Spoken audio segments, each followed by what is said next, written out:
আসসালামু আলাইকুম।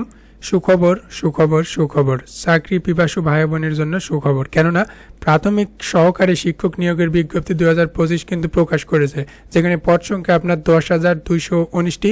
প্রথম ধাপে 6টি বিভাগে কিন্তু নিয়োগ দেয়া হবে। তো চলুন জেনে না যাক। তার আগে বলতে চাই, আপনারা যারা আমাদের চ্যানেলটিতে নতুন তারা কাইন্ডলি আমাদের চ্যানেলটি সাবস্ক্রাইব করে বেল আইকনটি অন করে রাখবেন। এতে করে কিন্তু আপনারা বাংলাদেশের সকল চাকরি এবং শিক্ষাগত তথ্য এক প্ল্যাটফর্মে পাবেন ইনশাল্লাহ। তো চলুন এবার জেনে নেব বিস্তারিত। আপনারা প্রথম আলোতে দেখতে পাচ্ছেন যে সরকারি প্রাথমিক বিদ্যালয়ের সহকারী শিক্ষক পদে 10,219 জন নিয়োগের বিজ্ঞপ্তি আজ বুধবার 5 নভেম্বর প্রকাশ করা হয়েছে।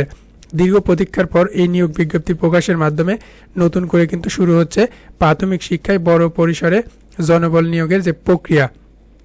প্রাথমিক শিক্ষা অধিদপ্তর সূত্রে জানা গেছে, প্রথমে রাজশাহী, রংপুর, সিলেট, খুলনা, বরিশাল ও ময়মনসিংহ বিভাগের শূন্য পদের বিপরীতে নিয়োগ বিজ্ঞপ্তি প্রকাশ করা হবে। ঢাকা ও চট্টগ্রাম বিভাগের নিয়োগ বিজ্ঞপ্তি পরবর্তী ধাপে প্রকাশ করা হবে। তো এই খবরটা একজন জানিয়েছে, সেটা হচ্ছে আপনার প্রাথমিক শিক্ষা অধিদপ্তরের এক ঊর্ধ্বতন কর্মকর্তা, নাম প্রকাশে অনিচ্ছুক। তিনি আজ বুধবার প্রথম আলোকে বলেন, পত্রিকায় বিজ্ঞপ্তি প্রকাশে সব প্রস্তুতি সম্পন্ন হয়েছে। আগামীকাল বৃহস্পতিবার দেশের জাতীয় পত্রিকাগুলোতে 10,219টি শূন্য পদের বিপরীতে নিয়োগ বিজ্ঞপ্তি প্রকাশ করা হবে।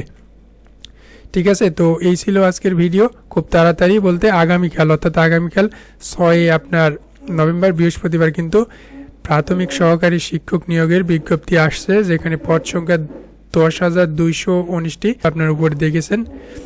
তো আমাদের ভিডিওতে দেখার জন্য